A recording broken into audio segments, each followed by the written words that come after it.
Good morning, everyone. The mayor has arrived. If you'll please take your seats, the advisory committee members, please come up front. Good morning and welcome to Mayor Gray's biweekly press briefing. I am Doxy McCoy from the Mayor's Office of Communications. We're happy to be at the Earth Conservation Corps, where Mayor Gray shortly will talk about moving transportation forward in the District of Columbia. First, I have a couple of announcements. Reporters, please see in your handouts a press release on the Youth Re-Engagement Center the mayor opened yesterday with the State Superintendent of Education. It's designed to help youth who have left school get back on track, obtain a GED or high school diploma, and to get other services. Secondly, the mayor wants you to know that this is National Lead Poisoning Prevention Week, and the Department of Housing and Community Development will host a Lead in Healthy Homes Awareness Fair on this coming Saturday at Marie Reed Elementary School in Northwest. All please go to dhcd.dc.gov for details. Reporters, again, please find that information in your handouts. All please be aware that we are live on DCN Channel 16. This is a press briefing, therefore we only take questions from the press. From this podium, we do welcome other members of the public that are here. Now, please welcome Mayor Gray.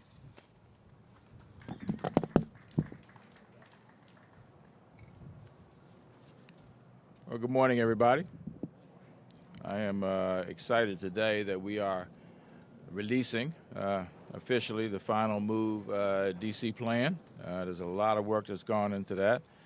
I want to thank the folks at the Earth Conservation Corps, especially my longtime friend, Brenda Richardson, who has also helped us with this effort. This is a great program to focus on young people and to focus on the Anacostia River, I guess for obvious reasons, since they're sitting right on the Anacostia River. So thank you, Brenda, and thank you, Earth Conservation Corps, for what you have done. In fact, when I was with Covenant House, we used to work closely with Earth Conservation Corps and then Bob Nixon at the time. So, again, we're delighted to be here. And you're also serving on a Transportation Plan Advisory Committee, right? You got a little bit of everything going on.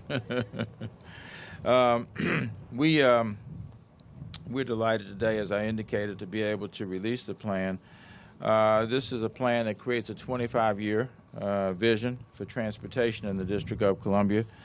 It's the result of many ideas, much feedback, of collaborative work by any number of citizens, thousands really, who participated in this process, as well as other stakeholders. I want to thank Matt Brown, our director of the Department of Transportation, and his staff for having done a great job in getting us here today. So how about a big hand for DDOT and the work that they've done.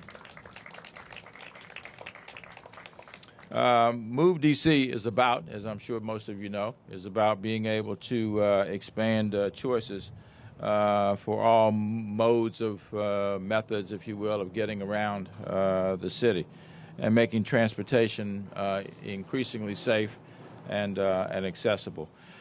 We started the process back in February of 2013, and I was actually at that initial meeting at the King Library.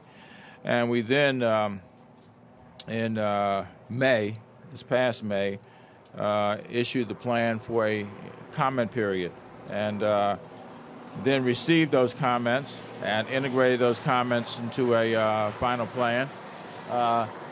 No, that is not part of our new transportation system that just went by. That's not one of ours. We've made a lot of progress, I think, anyway. We know there's still a lot to do. moveDC, as you will see, for those who have not read it yet, you will see that it effectively integrates our Sustainable DC plan and continues to lead us down a path of being a greener, healthier, and more economically competitive, as well as a safe city for everyone. 25 years is a long time, as we know, and it's hard to get your arms around such an extended period. So that's why what's being included in this is a 2-year action plan. that will take the long-term vision and turn it into reality for the near term over the next couple of years. There are a lot of big ideas in the plan, and one of the backdrops for the backdrop today is one of the big idea locations that will exemplify the vision for moveDC. That backdrop includes the Douglas Bridge, which we have worked on now for probably, 18 to 24 months to bring it to a point where the planning is well underway to replace the bridge. Some call it the Douglas Bridge, some call it the South Capitol Street Bridge, but whatever you choose to call it, it needs to be replaced. And it's not a moment too soon by any stretch. We expect to start the replacement of the bridge over the next couple of years, as indicated, and it will be an important thoroughfare to get people from the east end of our city into downtown. We think it'll be a signature way of, once again, working to connect all parts of the city. There will be wide sidewalks that will help people be able to get across or traverse the bridge and other parts of the area on foot, and also in terms of bicycle availability as well. We have, and you will see in the plan that in the 2-year action plan, that we're going to work to reduce by half the number of structurally deficient bridges that there are in the District of Columbia over the next 2 years. As our population continues to grow, we obviously need to make more transportation opportunities and options available to residents and visitors. Otherwise, there's no way we'll be able to handle all the traffic. I think everybody knows that we are increasing our population by 1,000, 1,100, 1,200 people a month, and now have 660,000 people who live in the District of Columbia, and we are growing fast. And by the way, how many of you all saw yesterday in the Lonely Planet that they named the District of Columbia as the #1 best city, not in the country to visit, the #1 best city in the world to be able to visit. Now, that's quite an accomplishment, ladies and gentlemen. I think I'll stop for a minute and ask the press to applaud, because they're always writing about the city. So why don't you all applaud, press? It was such a wonderful act. Stop pretending you're writing, Mr. Sherwood.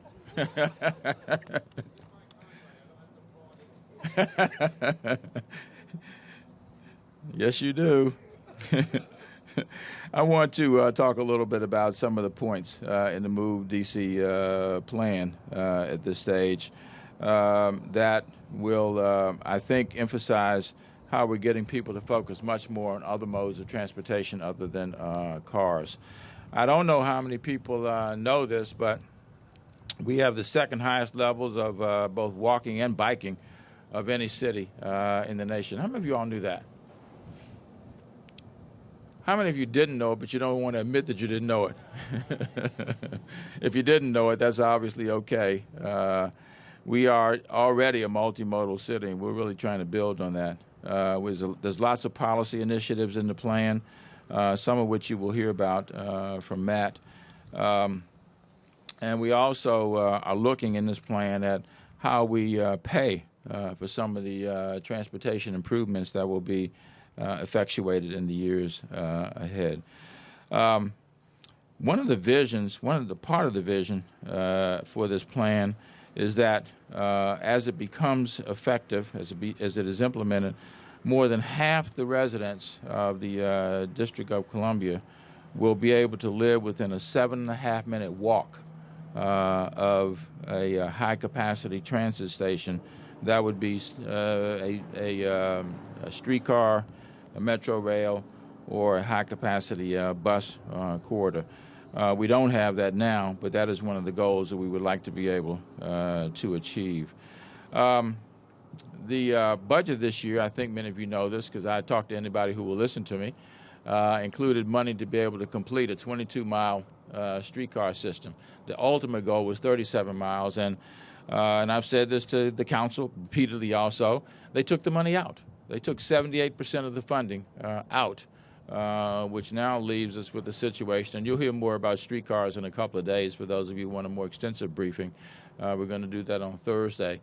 But it leaves us now with what we will do this year, and that is to open the 8th Street line. We're very close to that at this point.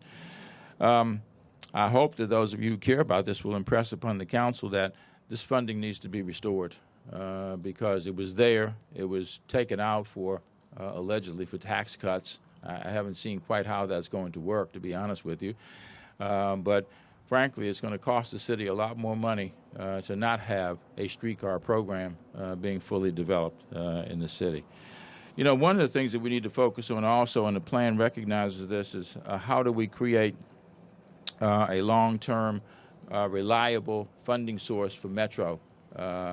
We go from year to year. We all contribute in this region a lot of money, in hundreds of millions of dollars, but yet we don't have a predictable source at this stage of where money will come from over a period of time. There also is a part of this vision a view that we will reduce to zero fatalities that would be the responsibility of our transportation system in the District of Columbia. We also have focused on, in the plan, continuing to implement the automatic photo enforcement program. For those cynics who thought that was just a cash cow, it is a way of protecting people, ladies and gentlemen. And of course, for those who thought it was a cash cow and we changed speed limits and we, did other things, more cameras, and people have started to slow down. Now they're asking what happened to the revenue of the auto. So that is very cynical, ladies and gentlemen. And I know the media would never ask a question like that. But those who would ask a question like that, please be reminded that it's always been a public safety program and always will continue to be a public safety program. So with that having been said, I want to invite up our Director of the Department of Transportation, Matt Brown, to talk in more detail about some aspects of the plan. Matt, come on up. Hi, good morning. My name is Matt Brown. I'm the Director of DDOT. Really glad to be here with you this morning. As the Mayor said, this is the end of it's actually the beginning, but it's the end of a long process that began in February 2013, 18-month project. We got lots of input, had meetings in all parts of the city, and I think this is a very exciting plan. It lays forward a framework of how we move forward. And it's the beginning of a process, and one that we're going to talk about here today. We're releasing a 2-year action plan. Rubber meets the road. This is how we're going to start working on all of these bold initiatives that are part of moveDC. The transportation system is obviously very important to me as the Director of DDOT. It moves people, connects people, provides economic opportunity, connects people to beautiful river waterfronts like we have here. And as the Mayor said, moveDC is about travel choices.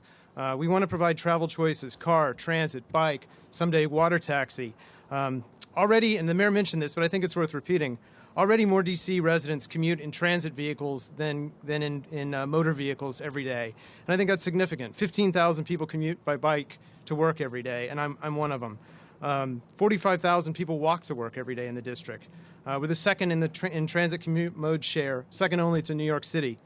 moveDC looks into the future and tells us what we need to do to expand travel choices for all and to continue to attract people to this great city. The plan emphasizes travel choices, as I said. We know that not everyone is going to bike or take the metro, but not everyone wants to be a driver either. There's 2 things that are really important to me as we move forward. Number one, we've got to continue to take care of the transportation network that we have. We have an extensive transportation network in the city, and we've got to take care of that. This includes maintaining our roads, bridges, tunnels, listening to customers through 311 requests, Twitter, and other means. I mentioned the extensive network. We've got 1,100 miles of roads in the district, 241 bridges, 1,600 miles of sidewalks, 450 miles of alleys, nearly 150,000 street trees. DDOT also operates the circulator bus system, the bike share program, enforces public space laws, and we've got to preserve that system so that, and we've also got to make it work better and more efficiently for the future. Right now, there are a couple initiatives that we're working on to optimize the system that we have. We have 1,600 street light signals, and every single one of them is being optimized so that we can all move more efficiently. We're continuing to develop the networks that we have. We have an extensive sidewalk system, and we need to continue to fill in the gaps so that that network can work for people of all ages. And we've got to continue paving, the tunnel maintenance program, repairing alleys, all those things that residents rely on for us every day. The next thing we've got to do is provide a bold vision of where we're going, and that's exactly what moveDC does. We need to replace this aging bridge behind us and make it more multimodal accessible. We're going to implement 22 miles of streetcar and 37 miles of streetcar someday. It's still part of the vision, Mr. Mayor. The mayor also mentioned we want zero fatalities. We want pedestrians, bicyclists, automobiles to travel safely on our network. We want to have above all, we want to have a system that works for everybody. And so the moveDC plan does that. On 25 years, 70 miles of high-capacity transit, that's streetcar and bus, 200 miles of on-street bicycle facilities and trails, sidewalks on at least one side of every street in the district, a new downtown metro rail loop, expanded commuter rail, someday water taxis, and I'm told that actually this is the site of a possible future water taxi. And as the mayor said, we got to have a serious discussion about funding, how all of this is going to be paid for the next 25 years. To begin to move forward on these initiatives today, we're releasing, as I referenced earlier, a 2-year action plan.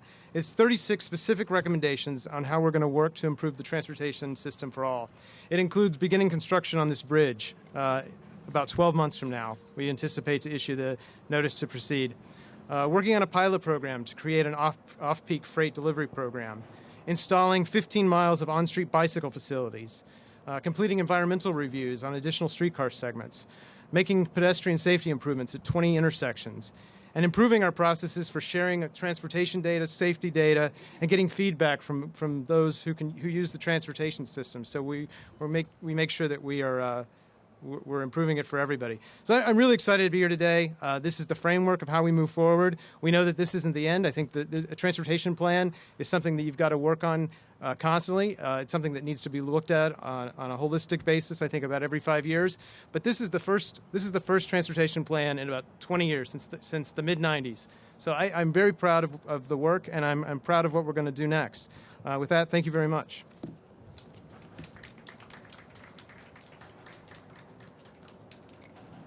Before we take questions on the plan, we're going to have one of the members of our Public Transportation Plan Advisory Committee who has joined us, and she really has been a trooper for years in the city. I go back to when I first came on the council, and she was one of the people I connected with early and I connected with even before that.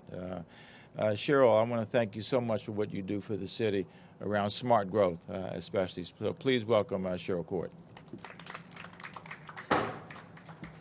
Thanks so much. I'm just here to say that we are so excited that not only have we created the big vision and been able to really engage the public and get everybody out to contribute to all sorts of workshops, but we also have a 2-year plan that we can check and track and see how we're going to move forward step by step, year by year, implementing all the different pieces that we've been promised in this. This is something for all of us. I want to thank the mayor. I want to thank Director Brown and the dedicated staff at DDOT for creating this vision and then following through by helping put together something that the public can really be a part of. We've got to continue to work together. This isn't just a plan for DDOT. This is a plan for all of us as we wrestle with how to make sure that our city has better transportation choices and can really respond to the growth that we're experiencing and ensure that this makes our city a better place to live. And I just want to commend DDOT for finally taking on, I think I looked at that 1990s transportation plan. It was very murky. A few people showed up at a few meetings. This was a very robust process that really sets out the bold vision and then sets up an accountable year-by-year 2-year action plan. So we are so grateful to be to really help the public and all of us be engaged in moving this bold vision forward with really specific practical steps. So thank you. All right. Again, let me underscore what I think really is an important component of this, and that is the 2-year plan, because, it's nice to have a long horizon, which 25 years is, but people quickly lose interest in that, and they'll come back 5 years and say, what happened to that 25-year plan you all had? Have you made any progress on it? The 2-year plan is really an important part of that because it makes it immediate, and there will be an update perhaps annually on where we are with each one of these, kind of a scorecard, so that people will know, how we're doing and how we're moving forward. It will be obvious by what you see around the city, but it will be good to have a scorecard as well. For those of you who weren't, can I finish? Thank you. This is my press conference, Mr. Sherwood, and you weren't even at the last two anyway. For those of you who weren't there, we had an unveiling of our 200th bike station in the District of Columbia last week. And we now have had over 8 million rides in the District of Columbia. It is a phenomenal addition to our method of getting around the city, and you'll see more of that in the years ahead. And those kinds of measures are important, too, because you know whether we're making concrete progress or not. Now, yes? Apparently I have to use this microphone here. Thank you, Your Honor. Can you blame people if they wonder how, first of all, you're going to pay for all of this? It's a rather ambitious plan. And how you're going to stick to these deadlines to initiate all 36 items in 2 years when, objectively speaking, DDOT has struggled to keep up on projects. Look at the streetcar, for instance. I think people should do more than wonder about whether this is going to be, how it's going to be paid for. I think people should participate in that discussion. The budget is a public document. There's lots of opportunities for people to weigh in on the budget. So, again, I think they should do more than wonder. I think they should actively participate, just as the people did in helping to put this plan together in the first place. I appreciate the comment that Cheryl made about this being a robust process, and it was robust. There were literally thousands of people. Do you believe that... Can I finish? Go ahead. Okay. Well, of course. Thank you. I appreciate that. This was a robust process, and I would hope that the implementation will be just as robust, and that will include people participating in how it's paid for. Get accomplished. Do I what? Do you believe this will get accomplished? Of course I believe it. You think I would be so cynical to put something out there that I think is not going to get accomplished? Go back and look at our Sustainable DC plan. Go back and look at, the One City plan. We have done a lot of planning in this city, and I think if you go back and look at what we've accomplished, we were very serious about those plans, and then we worked hard to be able to make them happen. I think they are a good barometer for where the city has come. Tom? Mr. Mayor, you do have a good record on that. My thought is this is a 2-year plan. You're leaving office in January. It's actually a 25-year plan. Well, 2-year action plan. A lot of people will be gone by then. 2-year action plan. But the council, the candidates for mayor have turned their back on your school boundary plan, which you also worked on with thousands of people. What's your confidence that the candidates for mayor, whoever wins, will follow it? I think that's a decision that they will have to make, Tom. I'm not going to engage people in a process and then, just say, just kidding, guys, we're going to punt this down the road. There have been too many situations in which things have been punted down the road. So it will get tweaked. That's one of the reasons why it's good to have a 2-year process along the way, because there will be changes that will be made. There will some things that will be proven to be infeasible, probably. As much as we would like to say that this bridge is going to be completed in a specific period of time, it may not. So it's a dynamic process, but you've got to be able to have a framework for moving forward, and that's exactly what we're creating. I don't know what changes that future mayors will make in this document, but I really think, frankly, that the fundamental direction of this plan will be sustained. Mr. Mayor, could you talk to us, please, about bridges? We're in the shadow of a bridge here, and I noted the plan calls for making at least 11 bridges that are substandard safe. I think it might surprise a lot of people. We have that many bridges that are declared substandard. Illustrate some of that for me, will you? And what's going on with the 16th Street Bridge, by the way? I think there's some news that's about to occur on that. Yeah, well, actually, we are a microcosm. If If you go back and look at some of the national reports, there are 70,000 bridges in the nation that have problems. We have enormous investment needs in infrastructure in this nation. And our situation, again, is a microcosm of that. This bridge may have a useful life now of another 7 or 8 years, and then it becomes imperiled, frankly, for the future. I'll let Matt talk about the 16th Street Bridge, but without a systematic infrastructure program, especially focused on bridges, we'll continue to have these kind of crises that this will become if we don't focus on it now. Right now, compared to some of these other issues that are in the plan? The bridge behind me? Making all the bridges safe. Yeah, well, that's why I emphasized in my comments that we hope to focus on half the bridges that are deemed to be deficient in the city. We hope to do that now. That's why, going back to the question that Tom Sherwood raised, I don't know how anybody, whoever the mayor may be, can ignore issues like that. That's why we've tried to focus on it. What do you do? Move on to the waterways or something else? The reality is that bridges are conveyances that connect parts of this city and parts of this region. And with this bridge behind me having a useful life now of 7 or 8 years, it clearly has to be focused on, and that's what the intent of this plan is to do. You want to talk about the 16th Street Bridge? Sure. Thank you. Obviously, bridges and the entire roadway system is important, and we're not going to operate transportation infrastructure that isn't safe. So, number one, we do have work to do on a number of our bridges, but the infrastructure is safe. We'll be replacing this bridge in about a year. We'll be able to start construction. We're going to start work next year on the Key Bridge into Georgetown. And then 16th Street Bridge, I think we're going to talk tomorrow about how we're going to do the replacement. It's really an interesting technology. Some of the parts are going to be assembled off-site and then placed in place in order to alleviate some of the traffic. But we know that's going to be a significant traffic issue. But we're working through our East Capitol Street Bridge will be done in the next 6 years. 6 bridges over Watch Branch are being reconstructed now. It's an important program. We're working at it a step at a time. Bridge program, please. The bridge here is $600 million alone. I mean, it's at least $1 billion over 6 years. It's a significant amount of money. The other bridge is safe. That includes that number. Yeah, I'm sorry. And a large chunk, obviously, will come out from the federal government. Director Brown, can you address how the 2-year action plan? Wait a minute. Hold on. Let's make sure we spread this around. If you've already asked a question, hold on until somebody who hasn't gets to ask one, and we'll come back around. A specific question about the traffic signal optimization project, which I believe is number 2 on the list here. How many traffic signals does that involve, and what's the timeline on that being implemented? Sure, it's a process that will be completed next year. It's being done in 3 phases. It's all 1,600 signals in the district. The first phase is the area around here, and then on the east end of the city, wards 7 and 8.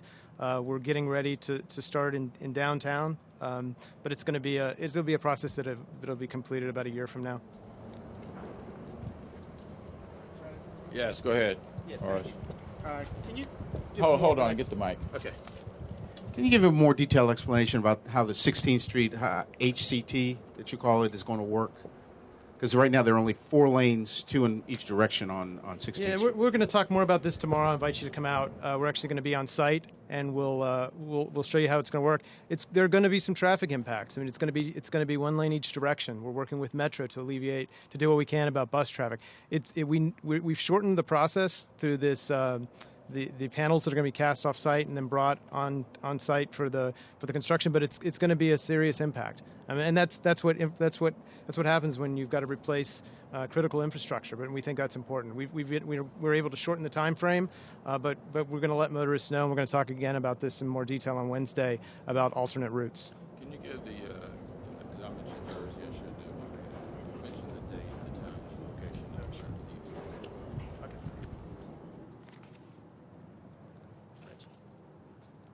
We're just trying to get for you the time of the additional briefing, the location, the date, which will be tomorrow, I guess, and then the time.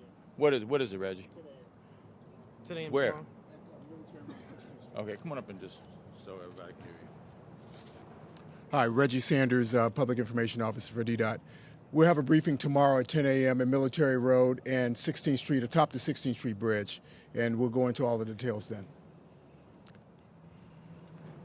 I don't need the microphone with my loud mouth, I guess, but Director Brown, could you address how the 2-year action plan attempts to stay ahead of this very visible and positive, I don't want to call it a trend, but we'll use that word, of walking and biking and car light and car-free existence in D.C.? I think that's what's going to be, for many, especially many transplants who are coming here without cars, the most exciting part of this plan. Sure. A number of initiatives. I mentioned the 20 intersections. We'll be making pedestrian-friendly improvements, additional bike lanes, possible upgrade of existing bike lanes to make them as safe as possible.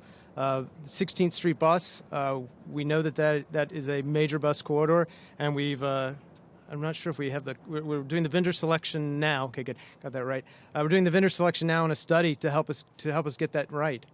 We know that we need to move more people down 16th Street, and there are a number of options to do that. And so we'll be spending it's a decent amount of time. It's about a 12-month process, but we want to move more people on 16th Street and other high capacity corridors around the district.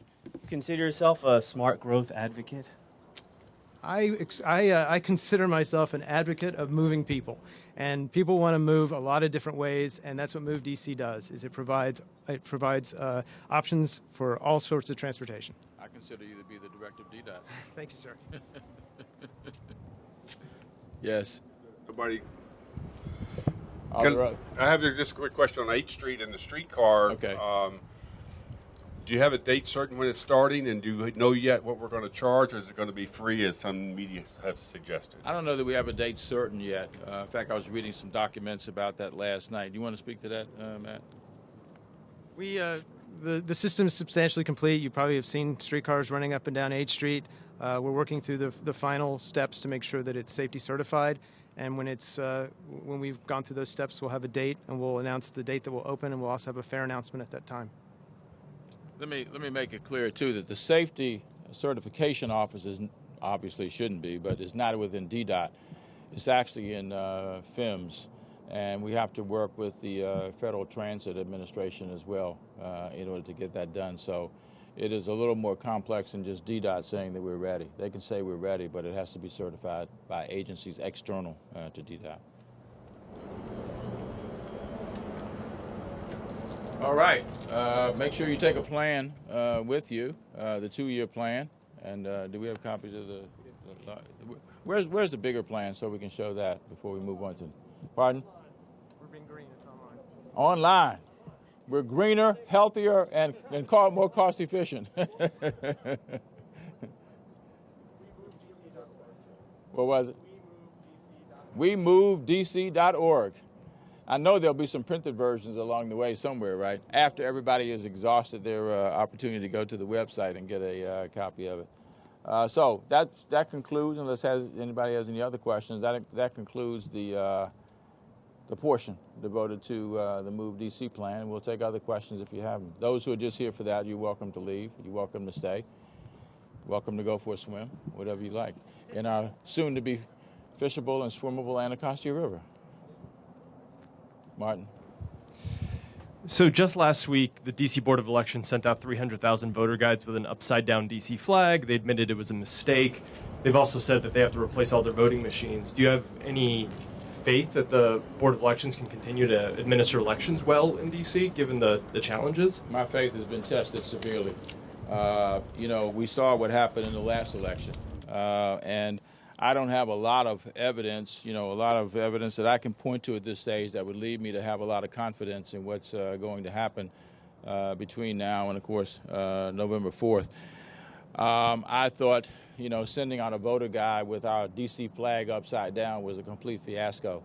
And then to say that it was an effort to get people's attention added only to the fiasco. So if you're asking me if I have a high level of confidence about what's going to happen with this, no. Send in more resources over there to help them? We as you know, they don't report to me, Tom. They are an independent agency. They have a board over there. And I've talked briefly with Kenya McDuffie about it. We both are exceedingly concerned about this. So I don't want to commit to sending anything in without knowing what kind of help would be helpful, because then we become a part of the problem if we send something in that simply exacerbates the issue. Yes. I'm waiting to be called on. Oh. You've been called. It was just Many are called, but few are chosen. It was just a test. Paul Schwartzman in the Washington Post wrote a fairly lengthy and detailed story about African Americans uncertain to vote for Muriel Bowser, the Democratic nominee, and how this election more than ever, African Americans are torn over for whom to support, without necessarily endorsing any candidate. Are you aware of that story, and what are your own thoughts about African Americans who might sit out? The story was called to my attention, Tom. I haven't read it yet, to be honest with you. I am going to read it later today, so I don't want to comment on the story that I haven't read yet. Sorry. Bad. Tweet out an answer later or something? I might. Might send up a couple smoke signals. If you're endorsing anyone, is that still on the table, off the table, under the table? No, there's been no change whatsoever. It is what it is at this stage. You still have your signs in your yard. I know. I just haven't walked out there to take them down. I actually have seen some of my signs in other people's yards also. I don't know because I haven't gone all over the city to check have sign sightings. But there are others around the city as well. Mr. Mayor, we're very close to Buzzard Point here as the clock ticks down on the year. Do you think that you have any belief that council is going to take up the stadium proposal at all as it stands right now? Well, I have every hope that they will, Matt. I mean, they've commissioned the report. I think that report will be concluded. I think it'll be finished this week. I talked to the chairman briefly about it when we met last Friday. I will talk with him again about it when we meet again this Friday, because we do meet every week. But, yeah, I think the council is going to address this, and I hope, frankly, they will approve it, because I think it will be a good thing for, sports in the District of Columbia, for professional sports especially, and I think it will be a tremendous catalyst for economic development on the west side of South Capitol Street. Can withstand any kind of changes at all, or is this kind of a house of cards? Because, some of them have raised different concerns. If they pull out a car, does the whole thing collapse? Well, the concerns I've heard expressed are really around, the Reeves Center. And I think if the Reeves Center were to be taken out of the, and you've heard it before, if it were to be taken out of the deal, I think it would be a deal killer. There have been some suggestions that we auction it off. There's no indication that we would wind up getting more money from an auction. And the best estimates I have, it would probably take a couple of years to actually conduct an auction. And I think, frankly, given the many pieces that have been put together to make this stadium deal happen, I think it really would collapse if it had to wait 2 years, to move forward. Andrew? Mr. Mayor, I know you haven't endorsed a candidate for mayor. Have you taken a position on Initiative 71, the legalization of marijuana? I have not. I have not taken a public position, and I might take one before the... No, the bridge did not collapse.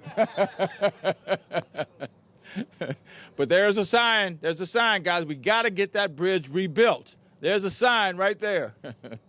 I might. I have not taken a position as yet, and if I do, I'll announce it publicly, of course. Whether I want to do it or not. But I mean, what are the conditions in which you might, or conditions I that you don't might know. not? I don't have a lofty statement, a lengthy statement to make about that, Tom. I supported medical marijuana, as you well know, and it took us 10 years to be able to get the authority to be able to go forward, which is another example of the disenfranchisement of the people in this city. If you look at my history, it would point me in that direction, but I haven't made a final decision yet. Leaning. I'm contemplating. Yep. Maybe a quick follow-up to that, hypothetical as it might be. Obviously, Congressman Andy Harris certainly got involved in earlier this summer with the decriminalization. Well, he's a member of our local legislative body. That's what he said.